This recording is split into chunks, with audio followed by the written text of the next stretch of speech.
ইমাম সাহেব কয় এবার একটা হুজুর আইছে, আগের হুজুর কি সুন্দর ছিল, আমাকে সুলোর পিঠি বসে ফিটিয়ে খাতো, আমাকে সাথে একসাথে বসে পান টান খাতো, আর কবে কোন রোজা সব আমাকে কয়ে দিয়ে যেত।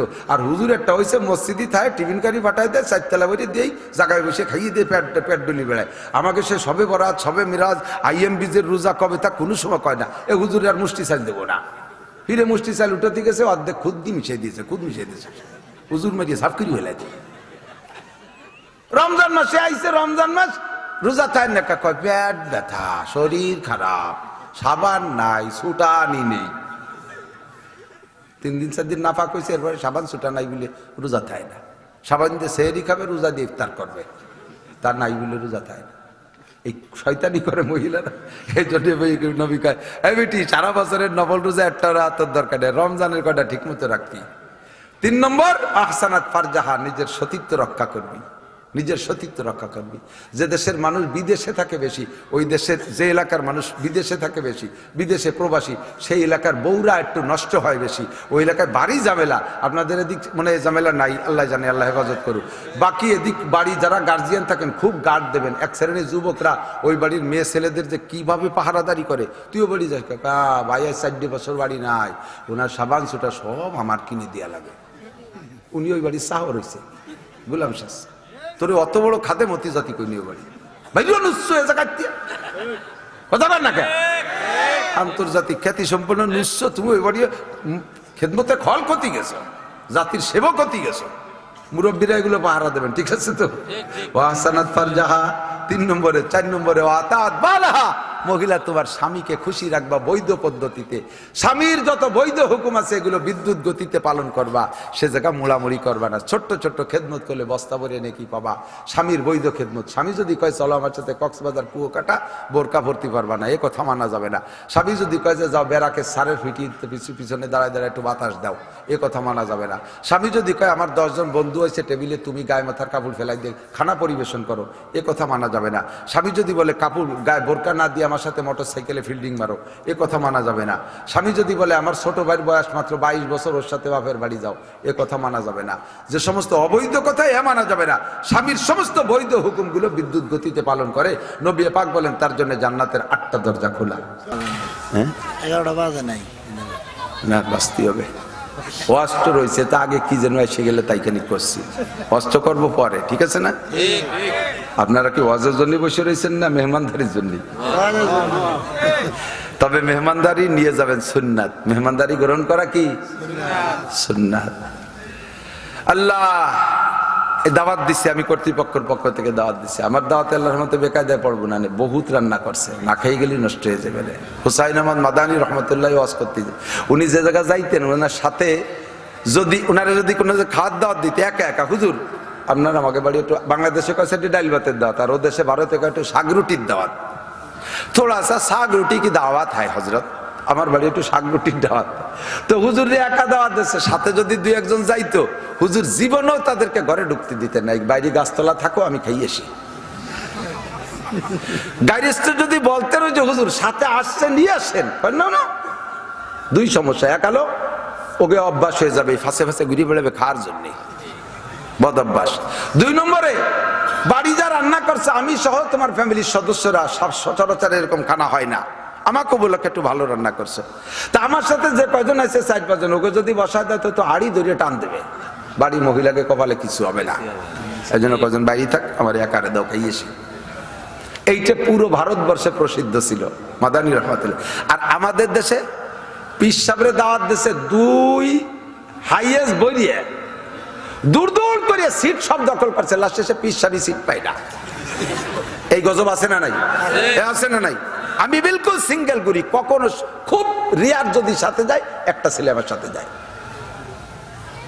আমার সাথে একজনের বেশি নেই, এবং তা বলে নেই যে আমার সাথে 1 থেকে ড্রাইভার আর সাথে 1 জন থাকতে পারে। অনেকে আছে গাড়ি ভরিয়ে নেয়, ছাদে নেয়, তলে 2 জন বাঁধিয়ে নেয়, প্রত্যেকের কোলে একটা বসায় দেয়, গিরাম ধরিয়ে নিয়ে এসে খাওয়াতে জন্য, বিলকুল এটা অনিয়ম। আগে একদিন বলছি না, মান দাখালা আলা তামিন বিগয়রি দাওয়াতিন দাখালা সারকানা খরাজা মুগিরান। এই বিয়েতে বরযাত্রী দাওয়াত দেয় 50 জন, যায় 75 জন, এবার এদেশে আছে না এই সিস্টেম আছে আছে যেই 50 জন বলছে 50 জনের উপরে যে অতিরিক্ত 25 জন গেছে ওই 25 জনের নামে একটা সার্টিফিকেট দিয়েছে নবী কি সার্টিফিকেট ডবল সার্টিফিকেট ও কটা ঢোকছে চোর বের হয়ে গেছে ডাকাতি করিয়া ঢোকছে চোর চোর রেখে দাওয়াত দেয় নাকি এ চোর রেখে বাড়ি দাওয়াত দেয় চোর নিজের কায়দায় ঢোকে না আর যাওয়ার সময় লুটে বুটে নিয়ে যায় ডাকাতি করে নিয়ে যায় এ কটারে দাওয়াত দিনে ঢোকছে চোর আর এই বিনা দাওয়াতে কটা খায় বেশি বিনা দাওয়াতে গুলো এর আশের মতো গলা সমান গেলে দেখ সারতি সারতি বার হয়ে যায় দাখালা সারে কানবা খরাজ মুগিরা এ কটা চোর হয়ে ঢুকলো ডাকাত হইয়া কখনো অতিরিক্ত বিয়ের বরযাত্রীতে নেবেন না 50 করে আপনার 150 যাতে 150 কন্ট্যাক্ট করেন আর সে বাড়ি কন্ট্যাক্ট করবেনই বা কেন সে বাড়িতে আপনার খাওয়া পাওনা আছে নাকি মেয়ে বিয়ে উপলক্ষে মেয়ের বিয়ের উপলক্ষে বিয়ে উপলক্ষে মেয়ের বাড়ি কোনো খানা হবে না শুনে দেখেন ওলামায়ে কেরামের কাছে বিয়ে উপলক্ষে মেয়ের বাড়ি কোনো খানা হবে না বরযাত্রী হবেই না খানা হবে ছেলের বাড়ি আউলি মোলাউলি সার নবী বলেন বিয়ে করে আনছিস বাড়ি একটা ছাগল জবাই দিলে খাওয়া দিয়ে দেশের মানুষকে তা খাওয়াতি যে তার নাম তুইছে আবার বউবার বউ ভাতা বনাম হাল খাতা কালেকশন এমন কালেকশন সে কালেকশনের বয়তে খাতি ইজার কায়দা নাই কতক্ষণ না কেন মোটা কালেকশনটা মাইক ধরিয়ে গোপনে গোপনে অলিত হয় চেয়ারম্যান 20,000 মারহাবা মেম্বার 10,000 মারহাবা দুলো ভাই 50 মারহাবা ইটালির ভাই সাহেব 1 লাখ মারহাবা জাপানের ভাই সাহেব প্রাইভেট কার মারহাবা শহীদার 20 টাকা মারহাবা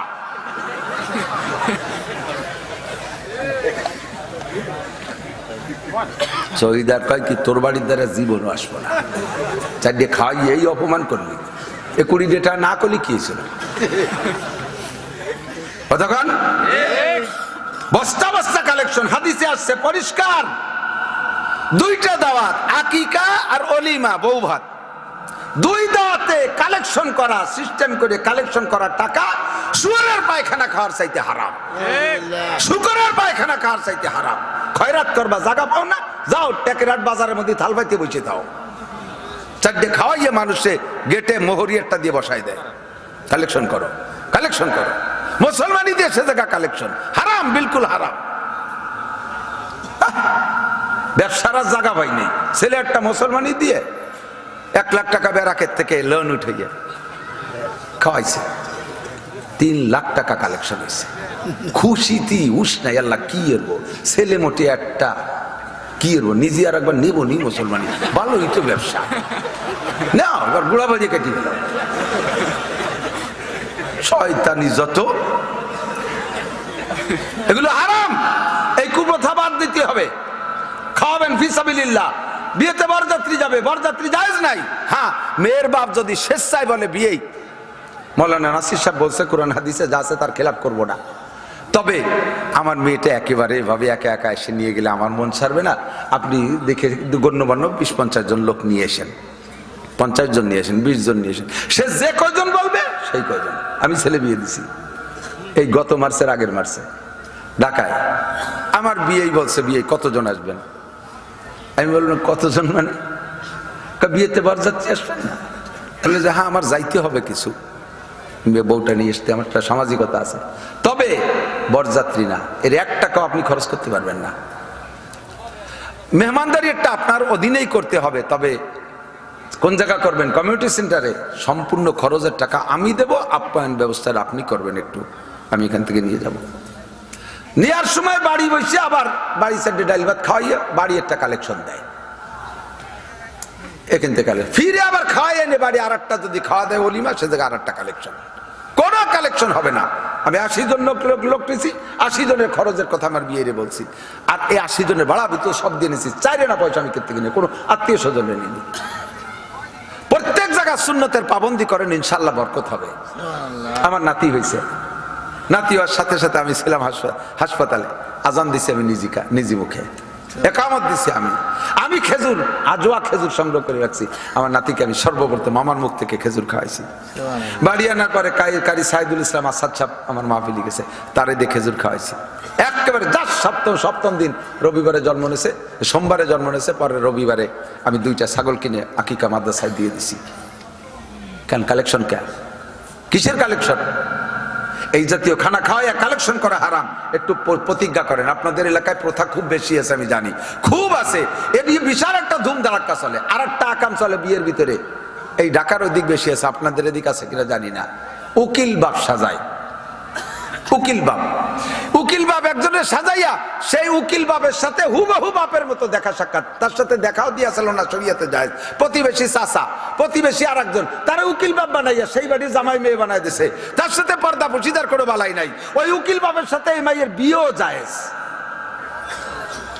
আর পাতায়নি কুটুম্বুতে একেবারেই বাপ পাতায়, ছেলে পাতায়, মা পাতায়। যারের মুখ বুলা মা পাতায়নি মা বোঝেন তো? ধর্ম মা কয় নাকি? ধর্ম মারে 100 বার বিয়ে করা জায়েজ। ধর্ম মারে জীবন ভরে বিয়ে করা জায়েজ। ধর্ম খালারে বিয়ে করা জায়েজ। ধর্ম বোনরে বিয়ে করা জায়েজ। যারা বিয়ে করা জায়েজ তার সামনে যা যায় কি? এই কুপ্রথাগুলো আমাদের ভিতরে দিয়ে এখনো চলতেছে। মাদানী রহমাতুল্লাহ আলাইহির সাথে 2-3 জন গেলে তাকে ভিতরে ঢুকতে দিতেন না। ভুলে গেছেন নাকি? না, বলি নাই। তো একবার এক মাহফিলে গেছে, জমিদারের বড় লোকের মাহফিলে গেলে হুজুরের সাথে 5-7 জন গেছে। জমিদার জানে যে হুজুরের এই স্বভাব সারা দেশে প্রসিদ্ধ, বিনা দাওয়াতে কেউ ঢুকতে দেয় না, খাতিও দেয় না। তো হুজুরের কানে কানে ওই জমিদার কইছে, হুজুর আপনার সাথে যারা আসছে একে বলিয়ে দেন, ওরা কিন্তু যা খাইয়ে যাবে, ওরা যেন না খেয়ে যায় না। আপনি তো আবার সাথে যারা আসে তাকে খাতি দেন না। আজকে কিন্তু আমি দাওয়াত দিছি, সাথে যারা আসে খাইতে তারা যেন খাইয়ে যায়। এইরকম মাঠ ভরা মানুষ। এই খবর পাইয়া হুজুর বললেন, মিয়া আপনারা সবাই আমার সাথে আসছেন না? শুনতি সবাই দাওয়াত জমিদার বাড়ি। জমিদারের উদ্দেশ্য হলো হুজুরের সাথে গাড়িতে যে 5-6 জন আছে সেই কয়জন। কিন্তু হুজুর মাঠ ধরে দাওয়াত দিয়ে দিয়েছে। এখন জমিদারের কাপা শুরু হয়ে গেছে, কম্পনের। হুজুর কি এলেন? হুজুর এত মানুষ আমি তো খাতে দিতে পারবো কি? আমি তো কাছে আপনার সাথে যে কজন। হুজুর কয়, মিয়া এই সবই আমার সাথে আছে। আমিন আলী এরা আসতো নাকি? এ ভাই যত রান্না করুক, আমরা বক্তারা না হলে থাকতেন নাকি এতক্ষণ? তাহলে সবই আমার সাথে আইছে। তো তুমি মিয়া কইলে একটা ভয় পাচ্ছ? হুজুর ভয় পাচ্ছি, সম্পাদের ভয় পাচ্ছি না। সময় দিলি তো আমি 2 গরু 5 গরু জবাই দিয়ে খাতি, সময় কম। তুই এত মানুষে খাওয়াবো কি রে? কয় যে বেটা এত মানুষ খাই নাকি? কয় হুজুর আপনি দাওয়াত দিয়েছেন, জমিদার বাড়ির দাওয়াতে না খাই একটাও যাবে না, আমি বেশ যেতে পারি। হুজুর কয় তুমি কি রান্না করছো ওইটা রেডি করো। ও যে সেটা রেডি, তার ভিতরে মনে মন সারে আরো 4টে চাল রেডি করিয়া তারপর ভাত করিয়া একটু ডাইল লম্বা করে ফেলাইছে, যাতে কোনো মতে কিছু সাইডে দেওয়া যায় মাথায় মুট করিয়া। তো হুজুর এই মাহফিল শেষে হুজুর তো টের পাইছে যে ঘটনা তো মহা বিপদের। আর হুজুর পেয়ারা সবাই মোনাজাতের আগে, এই মোনাজাতের পরে সবাই খেয়ে যাবেন, জমিদার বাড়ি দাওয়াত পাইছেন তো? বলে জি হুজুর, আপনি দাওয়াত দিয়েছেন, খেয়ে যাবো। যারা আমারে দোয়া কুনুত শুনতে পারবেন তারা এই পাশে দাঁড়াবেন, তারা খাবেন। যে কয়জন দোয়া কুনুত শুনতে পারবেন ওই কয়জন, যারা দোয়া কুনুত শুনতে পারবেন না খাবেন না।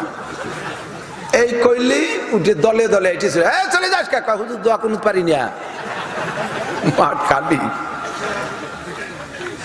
20-25 জন দাঁড়াইছে। এরপরে জমিদার হাসতে হুজুর কি চালা দিলেন চালন দিয়ে। হুজুর মিয়া এর চেয়ে ভালো চালা আর একটা আছে। সেটা হলো যদি এই সব কয়জনরে কই যে জানাজার দোয়া শুনো, আমারে জানাজার দোয়া না শুনলে খাতি পাবা না, তোর একটাও টেকবে না। কথা কন না কেন? একটাও টেকবে না, ঠিক কিনা? কয়জন পারেন জানাজার দোয়া? কয়জন পারেন দোয়া কুনুত? আল্লাহু আকবার। তো দোস্ত কি যেন বলতে যে সরে চলে গেছি, যে এখানে আপনাদের জন্য মেহমানদারির ব্যবস্থা আছে, দাওয়াত দেশে কর্তৃপক্ষ দাওয়াত দেশে, সবাই থাকবেন ইনশাল্লাহ, ঠিক আছে না? হাদিয়া গ্রহণ করা সুন্নাত, দাওয়াত খাওয়া সুন্নাত, সেই দাওয়াত দিলাম, তবে শেষ পর্যন্ত কথা শুনতে হবে। আল্লাহ তাআলা আমাদের জন্য যোগ্য নেতার ব্যবস্থা করে দিক, বলেন আমিন। এই 2-3 দিন আগে মাঝে মাঝে পেছিয়ে যায়, সব 2 দলের প্রার্থী একসাথে আসে আমার কাছে, 3-4 দলের প্রার্থী স্টেজে এই পালাক্রমে মাইক নিয়ে দোয়া নিয়ে যায়। শেষে আমার কয় যে হুজুর দোয়া করেন। দোয়া নিয়ে আবার নিজেকে বক্তব্য দিয়ে চলে যান। সিলেট গেছি উপজেলা নির্বাচনের সময়, চেয়ারম্যান 4 দলের, আওয়ামী লীগের এক প্রার্থী, বিএনপি, জাতীয় পার্টি, জামাত ইসলাম 4 নেতা চেয়ারম্যান প্রার্থী। মাইকে ওয়াজ করে টরিয়ে দোয়া চাইয়ে বসে রয়েছে। আমার কয় হুজুর একটু দোয়া করেন। আমি এই 4 জন বসে, একজন 3 জন চলে যায়, একজন থাকে, তার জন্য একটু অ্যাঙ্গেলে দোয়া করা যায়। 4 জন বসে রয়েছে, আমি কি খবো কন দিদি? আমি বললাম যে আল্লাহ এই 4 জন আছে, 4 জন জন এবার হয়ে যায়, 4 জন পালসির তা তো হবে না, হবে না, একজন একটু ভালো নিয়ে কন এসে ভালো আর কিভাবে কবে। শেষে একটু কইলাম আল্লাহ যার দ্বারা দেশের খেদমত হবে, দশের খেদমত হবে, জাতির খেদমত হবে, জনগণের হক সঠিকভাবে বুঝে পাবে, যার দ্বারা ধর্মের, ইসলামের, মাদ্রাসার, উলামায়ে কিরামের খেদমত হবে, ওরে তুমি নির্বাচিত করে দিও। কথা বলেন, জোরে বলেন আমিন। আমাদের এ জায়গাও দোয়া তাই নাকি বলেন? এখানেও দোয়া তাই, যার দ্বারা দেশ ও দশ ও জাতীয় ধর্মের সেবা হবে। আল্লাহ তাআলা তুমি বাংলাদেশের সেই জাতীয় এমপি গুলোকে নির্বাচিত করে দাও যারা উলামা বিদ্বেষী, ধর্ম বিদ্বেষী, ইসলাম বিদ্বেষী, আলেমদেরকে সহ্য করতে পারে না। এই জাতীয় নেতার থেকে বাংলাদেশকে তুমি রক্ষা করো। তাই সে যে দলেরই হোক না কেন, তার থেকে বাংলাদেশকে রক্ষা করো।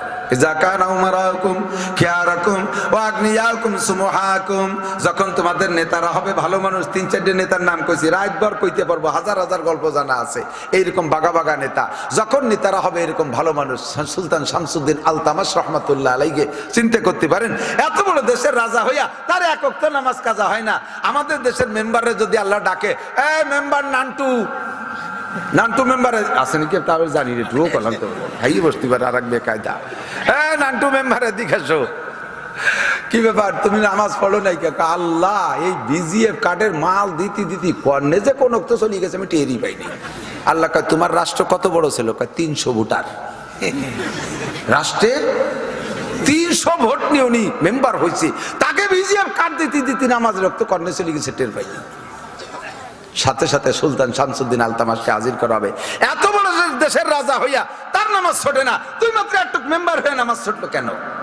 চেয়ারম্যান নামাজ দাও, এমপি নামাজ দাও, কি জন্য পড়তে পারো নাই? দেশ চালাতি, যে দেশের কি চালাইছিস তুই তো যে ঢাকা টঙ্গের পর বসে রয়েছিস। দেশ তো যার চালান সেই চালাইছে। রাস্তা যা বানাই দিয়েছে আমরা ভ্যানেলা ফাতিলাভাতি দাবাতি জাতি তালে তাই। রাস্তার নামও রাখছে ডেলিভারি রোড। ডেলিভারি রুগী মহিলা বাচ্চা ডেলিভারি হচ্ছে না, নিয়ে যাবো রাজয়। রাস্তায় যে গাড়িতে উঠেছি ভ্যান, রাস্তার যে জাকিতি রাস্তায় তার ডেলিভারি হয়ে গেছে। এই রাস্তার নামই তুইছে ডেলিভারি রোড। তুমি কি অর্থযোগ্য নেতা? আমাকে এদিকের রাস্তা ভালো আছে, জান নাই তো রাস্তা। বাংলাদেশের রাস্তা তো ঘোরেন নাই, আমি তো সারা দেশে ঘুরি। সেদিন গেছি এই পাশে এক থানায়, যাইতে আসতে আমার জীবনটা শেষ। 2টে মাহফিল সামনে করে গেছে, 2টে মাহফিলই নাই, পুলিশি ভেঙ্গি চুরি উড়াই দিয়েছে। আমি বললাম যে তোমরা বাংশো আমার টাকা কটা দাও। আমার তো আশা হয়ে গেছে, এর কি রাস্তা। আল্লাহ হেফাজত করুক, বলেন আমিন। আল্লাহু আকবার। আল্লাহ পাক রব্বুল আলামিন আমাদেরকে বানাইছেন কোন উদ্দেশ্য আছে কিনা? কথা বলেন, আছে না? আছে না? এই যে আমাদের নেতারা বস্তা বস্তা টাকা খরচ করতেছে, কি দরকার এত টাকা দিয়ে? এত টাকা খরচ করেন কেন? কোটি কোটি টাকা। আর এবার শেখ হাসিনারে আমি যে কি দিয়ে পুরস্কার দেবো তা বুঝে উঠতে পারতেছি না। এমন কায়দার নির্বাচন দিয়েছে, একজনের নৌকো দিয়েছে আর একজনের তুই ফাল্লি হইয়ে আয়। একই দলের মধ্যে 2 প্রার্থী, যারা এতদিন নৌকো খান জমা দিয়ে তুই ঢাকা যে ঘুমাই রয়েছে, অন্য সে এমপি বাড়ি চলে গেছে। আর এইবার সে নৌকো রেখে নেক্সটে নৌকোর লোকই দাঁড়ায় গেছে। এইবার আর অত সহজে না, ঘুম নাই, তাহাজ্জুদ পড়ে নামা লাগতেছে। সারা রাতভর রাস্তায় যাই এটা তাহাজ্জুদ পড়তেছে, আমি তো ঘুরিয়ে দেখতেছি। এত খরচ, এত কষ্ট, এত টাকা কেন খরচ করেন? পিছনে উদ্দেশ্য আছে না নাই? কথা বলেন, আছে না নাই? তুমি সামান্য 2 কোটি 5 কোটি টাকা খরচ করে যদি এত আশা রাখতে পারো, ও বান্দা তোমারে বানাইতে আমার কোটি কোটি টাকা লাগছে।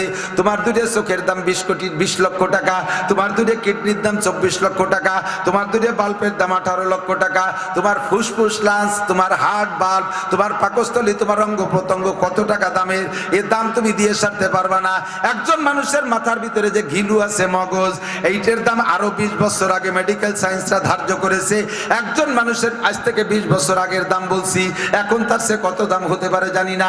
সেই সময় আমি পত্রিকায় দেখেছি একজন সুস্থ মস্তিষ্কের মানুষের মাথার মধ্যে যে ঘিলু আছে, এই ঘিলুটুকের দাম 40 লক্ষ কোটি টাকা। 40,000 কোটি টাকা।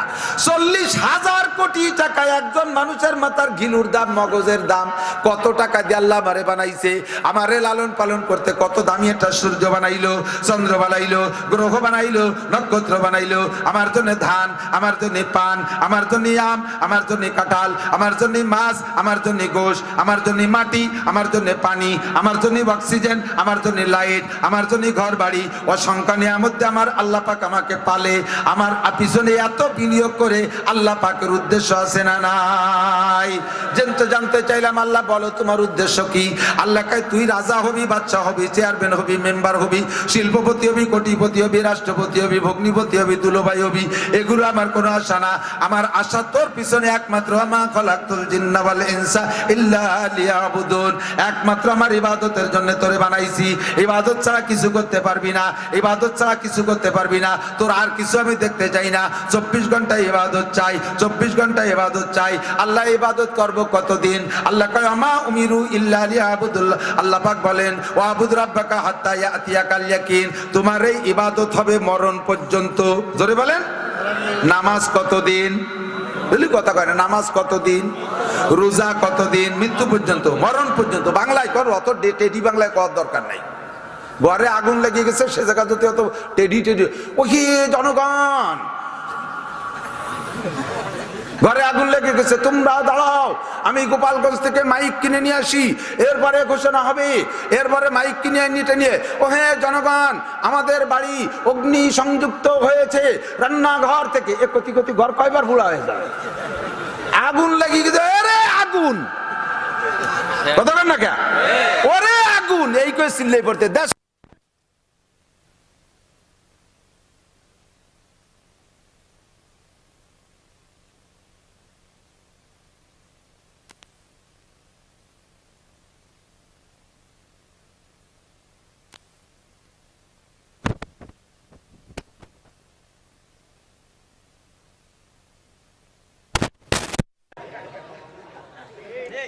ঠিক না? আরেকজন নির্বাচনের সময় আসরের নামাজ পড়ছে 4 বার একদিন। মানে যে মসজিদই পড়ছে তারা তো দেখছে, ফাঁসে আরেক জায়গায় ভোট চাতে গেছে, তারা তো জানে না যে উনি নামাজ পড়ছে। সে জায়গায় যাই ভোটে আলোচনা, তোরা কথা বলতে থাক, আমি নামাজটা সারিয়ে আসি। তার মানে ওরাও জানুক যে উনি নামাজ পড়ে। এর নাম ধর্ম ব্যবসা। কথা কন না কে? এ আছে না নাই? নামাজ পড়বো কতদিন? মরণ পর্যন্ত। স্লোগান দেন কতদিন? রোজা রাখবো কতদিন? হজ করবো কতদিন? যাকাত দেবো কতদিন? টুপি পরবো কতদিন? কয় না রে, একটু স্লোগান দেন। ভোটের স্লোগান দিয়ে কি বেগে দেন? প্যানেল কি আছে? কোন সে প্যানেল? নৌকো ধরছে বলো নৌকো, আরো জোরে দাড়ি পাল্লা, তার সে ধরে ধানের শীষ। এদিক তাকান। নামাজ পড়বো কতদিন? রোজা রাখবো কতদিন? দাড়ি টুপি কতদিন? ফরজ ওয়াজিব কতদিন? সব ইবাদত কতদিন? আল্লাহ কয় ওয়াবুদ রাব্বাকা হাত্তা ইয়াতিয়াকাল ইয়াকিন। কেন কয় মরার পরে পড়বো না? কে কয় যে যতদিন আমার নিয়ামত ব্যবহার করবি অতদিন আমার ইবাদত করবি। মরার পরে আমার কিছু ব্যবহার করা লাগবে না, কাজে আমার ইবাদত করাও লাগবে না। মরার পরে অক্সিজেন ব্যবহার করবে না, মরার পরে খাবার দাবার নাই। আল্লাহ নবী বলেন ইজা মাতাল ইনসানু ইনকাতা আনহু আমালুহু, মানুষ যখন মারা যায় তার সব আমলের দরজা বন্ধ হয়ে যায়। কবরে যে নামাজ নাই, এই কবরে যে নামাজ নাই, কবরে যে রোজা নাই, কবরে যে জিকির নাই, কবরে যে ফিকির নাই, কবরে যে তেলাওয়াত নাই, কবরে যে জারি যাত্রা করসা গাজীর গান গুণযাত্রা নাই, কবরে যে খাজা বাবা নাই, কবর যে বান্ডারির গান বাজনা নাই, ও জায়গা ভালো নাই মন্দ নাই, কবরে গাঁজা বা ফেন্সিডিল হিরোইন নাই, বিড়ি সিগারেট হুক্কা নাই। আছে আছে। আমাকে ওই বাসায় হিন্দু মারা গেছে, তারে সে নাকি ওসিয়ত করে গেছে যে আমার মেয়ে আগে মতো মাটি দিয়ে তুইও, তো মাটি সেভাবে দেশে ওরে কবরে কয়টা পয়সা দিয়ে দেশে পারের করি, কি আবার অতি লাগতে পারে। ওরে 2 প্যাকেট বিড়ি আর একটা মেজ দিয়ে দেশে খাইস আস্তে আস্তে। এ দেশে দেশে দেশে 2 বান্ডিল তাস দিয়ে দেশে। এতদিন হুন্তু বসে কি তাস টাস খেলবে। কবরে কি চলবে? এগুলো চলবে। নামাজও চলবে না, রোজাও চলবে না, কিন্তু দোস্ত দুনিয়ায় যা আমল করবো ওইটা ব্যবহার চলবে কবরে, ওইটা ব্যবহার চলবে কবরে। দুনিয়ায় নামাজ পড়ছো, প্রতিদান কবরে পাইবা। আল্লাহ নবী বলেন মান হাফাজা আলা সালাওয়াত আকরামাহুল্লাহু বিখামসি। এ মহিলারা, আল্লাহ নবী বলেন মান হাফাজা আলা সালাওয়াত আকরামাকুল্লাহু বিখামসি খিসাল, যেই ব্যক্তি 5 ওয়াক্ত নামাজ পড়ে আল্লাহ তারে 5টা পুরস্কার দেয়। 1 নম্বরে ইরফান হুযিকুল আইশ, দুনিয়ায় তার অভাব থাকে না। 2 নম্বরে কবরের আযাব থাকে না, ওয়াযিকুল আইশ ওয়া আযাবুল কবর, কবরের আযাব থাকে না। নামাজের প্রতিদান তুমি কবর থেকে পাওয়া শুরু করবা। 3 নম্বরে হাসরের মাঠে ইউতিহিল্লাহু কিতাবু বিয়ামিনিহি, ডান হাতে আল্লাহ আমলনামা দিবে। 4 নম্বরে আমরু আলা সিরাতে কালবার, বিদ্যুৎ গতিতে পুল সিরাত পার হয়ে যাইবা। 5 নম্বরে ইয়াদখুলুল জান্নাতা বিগাইরি হিসাব, নামাজের প্রতিদান আখিরাতে বিনা হিসাবে জান্নাতে চলিয়া যাইবা। জোরে কন্না সুবহানাল্লাহ। কামাই করব দুনিয়ায়, খরচ করব মরার পরে, কামাই করব দুনিয়ায়, খরচ করব মরার পরে। আল্লাহ কাছে যতদিন আমার অক্সিজেন ব্যবহার করবি অতদিন তোর ইবাদত করতে হবে, যতদিন আমার খাদ্য খোরাক ব্যবহার করবি অতদিন ইবাদত করবি। ওয়াবুদ রাব্বাকা হাত্তা ইয়াতিয়াকাল ইয়াকিন, আল্লাহ ইবাদত করলে কি খালি আখিরাতেই দিবা না দুনিয়ায়ও দিবা? আল্লাহকে ইবাদত করলে আমি দুই জগতে দেই। ফালিয়াবুদু রাব্বা হাযাল বাইত আল্লাযী আতামাহুম মিন জু ওয়া আমানাহুম মিন খাউফ, ইবাদতের প্রতিদান আখিরাতে আছে, দুনিয়া আমি রেখেছি। এই ঘরের মালিকের ইবাদত কর। এই ঘর মানে আপনার ঘর না, এই ঘর মানে মসজিদ ঘর। কতক্ষণ এই ঘরের রবের ইবাদত করো। কি হয় ইবাদত করলে?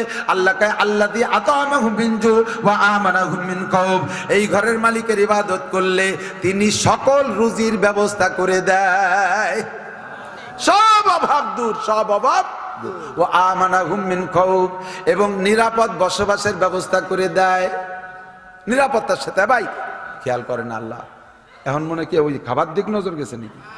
না না না না, আপনার তো খাতি আসেন নাই, আপনাদের চেহারাই বুঝতেছি ওয়াজ শুনতেছেন, খেয়াল করতেছেন তো। আল্লাহু আকবার। ওয়া আমানাহুম মিন খাউফ, যদি সব মানুষ নামাজি হয়ে যায়, সব মানুষ নামাজি হয়ে যায়, তাহলে চোর থাকবে না, ডাকাত থাকবে না, লুচ্চ থাকবে না। আপনার মেয়েটা বাড়ি থেকে কলেজে যাবে 10 কিলোমিটার ফাঁকা রাস্তা দিয়া, একটা যুবক তার দিকে ফিরে তাকাইতে সাহস পাবে না। কথা কন, তার ভিতরে আল্লাহর ভয়, তার মধ্যে কি আসবে? আল্লাহর ভয়। বলছি নাকি জানি না, এই যে মাঝে একবার গাজার ভিতরে বন্দি বিনিময় হলো না, বন্দি বিনিময় 52 দিন যুদ্ধের পরে বন্দি বিনিময় হলো। ওই বন্দি বিনিময়ের ভিতরে বন্দি বিনিময় যখন হয়, তখন একটা মেয়েকে ছেড়ে দেয়, যখন যেই ছেলেটা ওই মেয়েটাকে নিয়ে ছেড়ে দিচ্ছে, ওদের হাতে হস্তান্তর করতেছে, ওই ছেলেটাই 52 দিন কোন জায়গায় লালন পালন করছে? ওই মেয়েটারে লালন পালন করছে। ওর খাওয়া দাওয়া, ওষুধ পাতি, চিকিৎসা, পেশাব পায়খানা, কাপড় চোপড় দেওয়া, দোয়া পোষা সব করছে একটা যুবক ছেলে। এই যুবক ছেলেটা কোন জায়গায় নিয়ে তার হেফাজত করছে? সুড়ঙ্গ মাটির নিচে 50 ফিট নিচে টানেল, সেই টানেলের ভিতরে নির্জন কক্ষে একটা ছেলে আর একটা মেয়ে। 52 দিন পরে যখন তারে বন্দি বিনিময় ছেড়ে দিচ্ছে, যুবতী মেয়ে ছেলেটারে বলছে, ভাইয়া আজ 52টা দিন আপনার মুখটা আমি দেখতে পারলাম না, আজকে তো আমি চলে যাচ্ছি, শেষবারের মতো আপনার মুখখান আমাকে একটু দেখাবেন। কেন দেখবা? কয় যে আমি বেরোয় যাওয়ার পরে সিদ্ধান্ত চেঞ্জ করব, হাসরের মাঠে যাতে আপনাকে দেখে চিনি আমি, একটু মুখখান দেখান। যুবক কয় ইন্নী আখাফুল্লাহ, আমি আল্লাহরে ভয় পাই বোন। আমরা মুসলমান, আমাদের ইসলামে বলে ওয়াকুল্লিল মুমিনিনা ইয়াগুদ্দু মিন আবসারিহিম, মুমিনদের বলে দাও চক্ষু নিচু করবে। আমার চেহারা তোমারে দেখাইতে পারবো না, আমিও তোমারে দেখতে পারবো না, কিন্তু তোমার পরিচর্যার জন্য যতটুকু আমাকে অনুমতি দেওয়া হয়েছে তার বেশি আমি করতে পারবো না। তুমি আমার চেহারা দেখতে পারবা না, কিন্তু আমার তো তোমার চেহারা, তুমি যেহেতু বেপর্দা সামনে, তোমার পরিচর্যার জন্য আমার যতটুকু নজরে পড়ে ততটুকু, তার বেশি আমি কিছুই না। 52টা দিন তুমি আমারে কেমন পেয়েছো? আমার কাছে যদি তুমি 52 বছরও থাকো ইনশাআল্লাহ একই রকম পাইবা। আমি তোমার চেহারা এখনো দেখাই নাই, তখনও দেখাবো না। ইন্নী আখাফুল্লাহ, আমার ভিতরে আল্লাহর ভয় আছে। লাস্টে নিয়ে যখন গাড়িতে উঠে দেয়, তখনও মেয়েটা অবলোকন নজরে তাকিয়ে আছে, বলে বাইরে শেষবারের মতো মুখটা একটু দেখান। আপনি কে? এত বড় দামি মানুষ, এমন চরিত্রের মানুষ আমি জগতে দেখি নাই। আমার ইহুদিরা যদি পাইতো এমন একটা সুন্দরী নারীকে, একাধিক যুবককে তাকে দর্শন করতো। আমার সতীত্ব আপনি রক্ষা করেছেন। আমি নিজেও যদি জাহান্নামে যাই, কিয়ামতের ময়দানে আপনার ঈমানের সাক্ষী আল্লাহর কাছে আমি দেব। নামাজি মানুষের ঈমান তৈরি হয় ইন্নী আখাফুল্লাহ, আমি আল্লাহকে ভয় পাই, কাজে আমি কাম করতে পারবো না। ও দোস্ত, আল্লাহর ইবাদত হলো ফালিয়াবুদু রাব্বা হাযাল বাইত, এই ঘরের রবের ইবাদত করো। তাহলে ইবাদত কাকে বলে? সবগুলোর নাম ইবাদত। খালি একখান পুরা, একখান সিরা, একখান টেপ মারা, বান্ডিল তো নিয়ে গেছেন 1 লাখ টাকার, কিন্তু এই টাকায় মাল দেবে? আপনি যে টাকা নিয়ে যাইতেছেন আখেরাতে, আপনার বান্ডিল বড়, 60 বছর নামাজ, 60 বছর রোজা, 60 বছর হজ, 60 বছর উমরা, 60 বছর তবলিগ, 60 বছর সরমনাই, সব নেছেন। 60 বছর জিকির, 60 বছর তিলাওয়াত, কিন্তু সব জায়গা ফুটো ফাটা, সিঁড়া, টেপ লাগানো, কান ছিঁড়া, জাল, ইডা ফিডা, আবার যাবা ওই দিকে ভেস্তে কিনা যাবে নাকি? নামাজ যা ভাবছেন তা কিচ্ছুই নেই। নামাজের ভিতরে গুটি খানিক মশলা ফেল। 1 নম্বরে আলহামদুলিল্লাহ অশুদ্ধ, 2 নম্বরে তকবীরটা দেন তা ভুল, আল্লাহু আকবার। শয়তান কয় তুই ভর্তি থাক, আমি আর একজনের দ্বারা যাচ্ছি, তোমারে দিছিস কামসা দিয়ে। কিরাত পড়ছেন ভুল, দোয়া কুনুত ভুল, আত্মায়াত ভুল, সব জাল।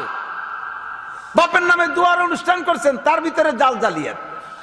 বাপের মধ্যে বাপের জন্য দোয়ার জন্য অনুষ্ঠান করছেন, তা জাল জালিয়াত। কি জাল? কোরআন সুন্নায় যা না কয় তাই আপনি বানাইছেন। মন চাহি কই একটুক না করলি মানসি কি কয়, একটুক না করলি মানসি কি কয়। এলো মানসির জন্য করছেন, আল্লাহর জন্য করেন নাই। ইবাদত হবে কি? এগুলো যদি থাকে তাহলে কেন করবো না? আরে ভাই বলেন হুজুররা মিলাদ দেয় না, হুজুররা মিলাদ দেয় না কারণ পরের বাড়ি মিলাদ খেয়ে বেড়ে ওনাকে আর মিলাদের দরকার হয় না। 100 বার সত্যি কথা, মিলাদ দেবো কীর্তি, মিলাদের মধ্যে কিচ্ছু নেই, ও দেবো কেন? আমি ডেলি ডেলি সবাই মিলাদ পড়ি, আমার তো মিলাদের দরকার নাই। আমি বুঝি যে কোন কাজ করলে আমার বাপের লাভ হবে। একটা কলা গাছ লাগাইছেন, ওতে 1 কান কলা হয়েছে, একবার কাটিয়ে খেয়ে ফেলানোর পরে 6 মাস পর ওই গাছে আর 1 কান কলা হয় না?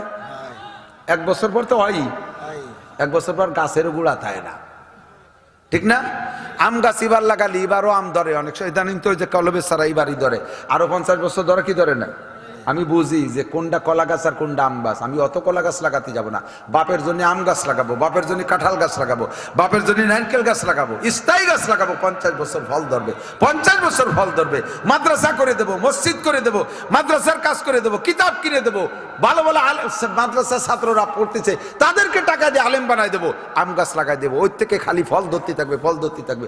জিলাপি ভাই যে খাওয়াই দেবো, যার সময় কব যে তোর জিলাপি কয়েন দিই, দেখে কয় আরে আল্লাহ দিয়ে 5 শিল করে জিলাপি পাচ্ছে, আমাকে এগুলো 2 পেঁয়াজ, তোকে এগুলো 2.5 পেঁয়াজ। ও বাপের জন্য যা পড়ছিলাম সব ফেরত যা। গরু খাওয়াই দিয়েছেন, আমাকে গোস্ত দেনে আর দেশে, ওর বাপের জন্য যা পড়ছিলাম সব ফেরত দেবো না কিছু। খাইয়ে দিয়ে মানুষ যে শকর করে খুবই সংখ্যা কম। 1000 মানুষ খাইলে, 1000 মানুষে খাইলে 200-300 মানুষের শকর আদায় করে, আর বাকি 700 গালিতে গেলিতে যায়। এ জাতির আমার খাওয়াই লাভ নাই, এ জাতির আমার খাওয়াই লাভ নাই। আমি 1 লক্ষ টাকা দিয়ে মসজিদের বাকি কাজ করে দেবো, অজুখানা বানায় দেবো, বাথরুম করে দেবো মসজিদের। যে বাথরুম করলে নিয়ে কি হয় নাকি? হ্যাঁ, অনেক সময় মসজিদের চাইতে বাথরুমই নাকি বেশি হতে পারে। এদিক তাকান, মসজিদে নামাজ পড়তে ঢুকছেন আর বাথরুমই চাপ দিচ্ছে, এখন আর সারিয়ে পারতেছেন না, যাবেন কোথায়? মসজিদে মেরে দিলে হবে? পায়খানায় যেতে হবে না? আর পায়খানা না করে নামাজ পড়লে নামাজও হবে না, তো সিজদায় গেলি বার হয়ে যেতে পারে। বহুত বড় বেকায়দা। এই সময় একটা পায়খানার একান্ত দরকার। জীবনের সবচাইতে জরুরি সাবজেক্ট বাথরুম, কথা কন না কেন? ঠিক না? একটা সুটকি না কেউ পারি না। গোপাল ভাঁড়ের গল্প শুনছেন না? গোপাল ভাঁড় যে আমলের রাজার মন্ত্রী, গোপাল ভাঁড় বলে মন্ত্রী ছিল। তো গোপাল ভাঁড় ওই রাজার সাথে বাড়ি ফটকামি করতো। তো রাজা একদিন, রাজার ছেলে হইছে, ছেলে হওয়ার পরে মন্ত্রী পরিষদে বলতেছে, এই মন্ত্রী এমপিরা বলো তো, আমার তো আল্লাহ একটা ভগবান একটা রাজপুত্র দিয়েছে, তোমরা কার অনুভূতি কেমন, কার কেমন লাগতেছে? একজন কয়, স্যার আমার নিজের ছেলে হওয়ার চাইতে ভালো লাগতেছে। ভগবান স্যার আমারে ভগবান বেসতে স্বর্গ দেওয়ার চাইতে ভালো লাগতেছে। মানে রাজারে খুশি হতে যা যা কোয়া লাগে ফাটকি দাঁড়ি। গোপাল ভাঁড় পর্যন্ত, গোপাল ভাঁড় তোমার কেমন লাগতেছে? কয় যে স্যার আমার পায়খানা করার মতো লাগতেছে। স্যার লজ্জাতে মাথা নিচে, শয়তান তোর সাথে পারার কায়দা নেই, তুই আমার আর মুখ দেখাবি রে কোনোদিন, বেরোই যা। তো বেরোই চলে গেছে। পরের দিন তো সংসদ সদস্য আসতে তো হবেই, সবাই আগে আইসে সংসদ ভবনের ভিতরে পাশার কাপড় সরাইয়ে উবুরে শুয়ে রয়েছে। রাজা এসে বলছে, একে? স্যার আমি গোপাল। তো কোন হালাত? তা আপনি গতকাল বললেন না আপনার মুখ দেখানো নিষেধ, তাই পাশা দেখাচ্ছি। কত বড় বদমাশ। এরপরে কয়েকদিন পরে একটা সফর পেয়েছে, নৌকার সফর। কত দূর যাওয়ার পরে বাচ্চা রাজার এবার আইছে পায়খানা। গোপাল তাড়াতাড়ি নামা, পায়খানা এসে গেছে। কয় স্যার ওই বাঁকের ওই পাশে যে, সে জায়গা যে কয় গোপাল তাড়াতাড়ি নামা। কয় স্যার এখানে মানুষ জোর, ওই বাঁকে যাইয়া, মানে এদের টাইট বাড়াচ্ছে। এইভাবে 3-4 মারতে নিয়ে কয় স্যার গোপাল নৌকো ভরে মারিয়ে দিলাম। কয় স্যার এখনই নামাচ্ছি। দেশে নামাইয়ে নদীর পাশে পায়খানা করে যাবেন। স্যার বলেন তো কেমন লাগতেছে? কয় যে বিশ্বের শ্রেষ্ঠ শান্তি আজকে লাগতেছে। কয় স্যার আপনার ছেলে হলে আমার ওই রুম ঠেকছিল। আল্লাহু আকবার। এই শিখে একটু বললাম আর কি। তো দোস্ত, আমাদের ইবাদত বন্দেগী সবকিছু হবে কাকে খুশি করার জন্য? মানুষকে খুশি করার জন্য কিছু হবে। আমার যা কিছু করবো আমার আব্বাকে, আমার আব্বার জন্য আম গাছ লাগাবো, তাল গাছ লাগাবো, নারকেল গাছ লাগাবো, কাঁঠাল গাছ লাগাবো, কে খুশি হলো আর না হলো কিছু আসে যায় না। মা তাকুম রাসূলু ফাকুযুহু ওয়া মা নাহাকুম আনহু ফান্তাহু। এই যে মিলাদ পড়িয়ে, মিলাদ আছে কিনা উলামায়ে কেরামের কাছে শুনে নিয়েন, তারপরে পড়ায়েন। জিয়াফত খান আছে কিনা উলামায়ে কেরামের কাছে শুনে নেন, তারপরে। একসময় আমাদের দেশে এত আলেম ছিল না, দেশে মোল্লা মুন্সি কাঠমোল্লা ইনরা একটু আমাদের মিলাদ টিলাদ পড়ায়, নামাজ কালাম পড়াইতো, তাকেও ধন্যবাদ জানাই। তারাও এইটুক করে আমাদের কলেমা পড়ায়, মুসলমান বানায় রেখে গেছে বিদায় আজকে আমরা হাজার হাজার আলেম হওয়ার সুযোগ পাইছি। কথা বলেন ঠিক না? আল্লাহ তাআলা তাদেরকে সেটুক মাফ করে দেবেন। কিন্তু এখন এত আলেম উলামার ভিতরে, এত শিক্ষা দীক্ষার ভিতরে ভুল করলে কিন্তু আল্লাহ ছাড়বে না, ভুল করলে ছাড়বে না। আমরা সহি ইবাদত করতে রাজি আছি না ইনশাআল্লাহ? 5 ওয়াক্ত নামাজ জামাতে পড়বেন তো? পড়বেন তো? আপনারা পড়বেন। বাড়ি মহিলারা জম্মের অলস, কঠিন অলস। মহিলারা নামাজে ধুমসাইল শিয়া, এই ওক্তের নামাজ ওই ওক্তে, সেই ওক্তে সেই ওক্তে, গুরতি 4 ওক্ত নিয়ে ঈশার সময় পড়তে বসে, 2 ওক্ত পড়িয়ে পড়তে আরো তো 4 ওক্ত বাকি রয়েছে, 2 ওক্ত কাজা রয়েছে, 2 ওক্ত পড়তে সিজদায় যাই ওই জায়গায় কাইতিয়ে ঘুমাই যায়। এই গেল আর 2 ওক্ত। প্রত্যেক দিন এরকম কাতাড়ি থেকে যায়, প্রত্যেক দিন থেকে যায়। এই জন্য নবী কয় মহিলাদের সহজ বুদ্ধি বেসতে যার জন্য সাল্লাত খামসা, 5 ওয়াক্ত নামাজ ঠিক করে পড়ো, ওয়া সামাত শাহরাহা, রমজানের রোজা ঠিক করে রাখো। কারণ কি জানেন? মহিলারা সারা বছরের নফল রোজা কোন জায়গা কোনটা আছে এ তালাশ করে বেড়াবে। ইমাম সাহেব কয় এবার একটা হুজুর আইছে, আগের হুজুর কি সুন্দর ছিল, আমাকে চুলোর পিঠি বসে ফিটিয়ে খাতো, আমাকে সাথে একসাথে বসে পান টান খাতো, আর কবে কোন রোজা সব আমাকে কয়ে দিয়ে যেত। আর হুজুর একটা হয়েছে মসজিদই থাকে, টিফিন কারি পাঠায় দেয়, 4 তলা বইতে দিয়েই জায়গায় বসে খাইয়ে দিয়ে পেট ডলি বেড়ায়। আমাকে সে সবে বরাত, সবে মিরাজ, IMBজের রোজা কবে তা কোনো সময় কয় না। এ হুজুর আর মুষ্টি চাল দেবো না, ফিরে মুষ্টি চাল উঠাতে গেছে, অর্ধেক খুদ মিশিয়ে দিয়েছে, হুজুর মারিয়ে সাফ করি হয়ে যায়। রমজান মাসে আইছে, রমজান মাস রোজা থাই না, কয় পেট ব্যথা, শরীর খারাপ, সাবান নাই, ছুটানি নেই। 3 দিন 4 দিন নাফাক হয়েছে, এরপরে সাবান ছুটা নাই বলে রোজা থাই না। সাবান দিয়ে সেহরি খাবে, রোজা দিয়ে ইফতার করবে, তার নাই বলে রোজা থাই না। এই শয়তানি করে মহিলারা। এই জন্য নবী কয় এই বেটি সারা বছরের নফল রোজা একটা রাতের দরকার নেই, রমজানের কয়টা ঠিক মতো রাখবি। 3 নম্বর আহসানাত ফারজাহা, নিজের সতীত্ব রক্ষা করবি, নিজের সতীত্ব রক্ষা করবি। যে দেশের মানুষ বিদেশে থাকে বেশি, ওই দেশের যে এলাকার মানুষ বিদেশে থাকে বেশি, বিদেশে প্রবাসী, সেই এলাকার বউরা একটু নষ্ট হয় বেশি। ওই এলাকায় বাড়ি ঝামেলা, আপনাদের এদিক মানে ঝামেলা নাই, আল্লাহ জানে, আল্লাহ হেফাজত করুক। বাকি এদিক বাড়ি যারা গার্জিয়ান থাকেন খুব গার্ড দেবেন। এক শ্রেণীর যুবকরা ওই বাড়ির মেয়ে ছেলেদের যে কিভাবে পাহারাদারি করে, তুইও বাড়ি যাস, ভাই 4 বছর বাড়ি নাই, ওনার সাবান সুটা সব আমার কিনে দেওয়া লাগে। উনি ওই বাড়ির সাহ রয়েছে, গোলাম শাস, তোর অত বড় খাতে মতি জাতি কই নিয়ে বাড়ি কথা বল না কেন? আন্তর্জাতিক খ্যাতি সম্পন্ন নিঃস্ব, তুমি ওই বাড়ি খেদমতে খল ক্ষতি গেছো, জাতির সেবক ক্ষতি গেছো। মুরব্বীরা এগুলো পাহারা দেবেন, ঠিক আছে তো? ওয়াহসানাত ফারজাহা 3 নম্বরে। 4 নম্বরে ওয়াতাত বালাহা, মহিলা তোমার স্বামীকে খুশি রাখবা বৈধ পদ্ধতিতে। স্বামীর যত বৈধ হুকুম আছে এগুলো বিদ্যুৎ গতিতে পালন করবা, সে জায়গা মোড়ামুড়ি করবা না। ছোট্ট ছোট্ট খেদমত করলে বস্তা ভরে নাকি পাবা, স্বামীর বৈধ খেদমত। স্বামী যদি কয় চলো আমার সাথে কক্সবাজার কুয়াকাটা, বোরকা ভর্তি পারবা না, এ কথা মানা যাবে না। স্বামী যদি কয় যে যাও বেড়াকে সারের পিছনে দাঁড়ায় দাঁড়ায় একটু বাতাস দাও, এ কথা মানা যাবে না। স্বামী যদি কয় আমার 10 জন বন্ধু আছে টেবিলে, তুমি গায়ে মাথার কাপড় ফেলাই দিয়ে খানা পরিবেশন করো, এ কথা মানা যাবে না। স্বামী যদি বলে কাপড় গায়ে বোরকা না দিয়ে আমার সাথে মোটর সাইকেলে ফিল্ডিং মারো, এ কথা মানা যাবে না। স্বামী যদি বলে আমার ছোট ভাইয়ের বয়স মাত্র 22 বছর, ওর সাথে বাপের বাড়ি যাও, এ কথা মানা যাবে না। যে সমস্ত অবৈধ কথা এ মানা যাবে না। স্বামীর সমস্ত বৈধ হুকুমগুলো বিদ্যুৎ গতিতে পালন করে। নবী পাক বলেন তার জন্য জান্নাতের 8টা দরজা খোলা, জান্নাতের 8টা দরজা খোলা। আল্লাহ তাআলা আমাদের সকলকে কথাগুলো বুঝে এ অনুযায়ী আমল করার তৌফিক দান করে। সবাই বলি আমিন।